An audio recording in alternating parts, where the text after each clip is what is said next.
वासरं किंवा म्हशीची दरखास्त जर सोडण्याचा प्रयत्न केला तर त्यांच्यावर दंडात्मक कारवाई बाजार समितीच्या वतीनं करण्यात येईल याची त्यांनी नोंद घ्यावी.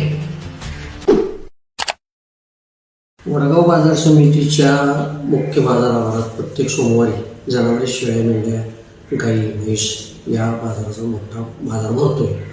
सदर बाजारामध्ये येणाऱ्या शेतकऱ्यांकडून गाईची असणारी पाडी वगैरे सगळी ही अशी सोडून जातात निघून.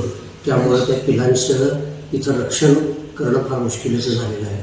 तेव्हा आमच्या बाजार समितीच्या वतीनं मी सर्व शेतकऱ्यांना मी आवाहन करतो की त्यांनी आपल्या जनावरांच्या बरोबर आणलेल्या वासरांची हे करून काळजी घेऊन त्यांना आपल्यासोबत परत घेऊन जावं बाजार संपल्यानंतर.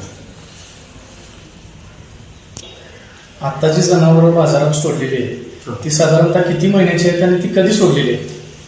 आत्ता जी रेडकं किंवा वासरं जी सोडलेली आहेत ती सोमवारी 18 तारखेच्या बाजारा दिवशी सोडलेली असून अंदाजे त्यांचं वय 1 ते 2 महिन्यापर्यंत आहे.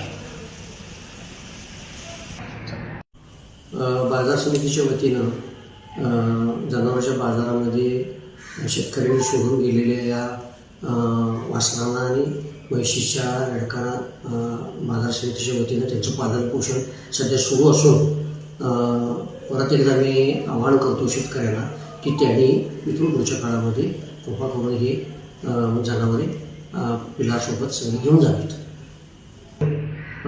इथून पुढील काळामध्ये जर शेतकऱ्यांनी अशी काही जरी वासरं किंवा म्हशीची दरखास्त जर सोडण्याचा जर प्रयत्न केला तर त्यांच्यावर दंडात्मक कारवाई बाजार समितीच्या वतीनं करण्यात येईल याची त्यांनी नोंद घ्यावी.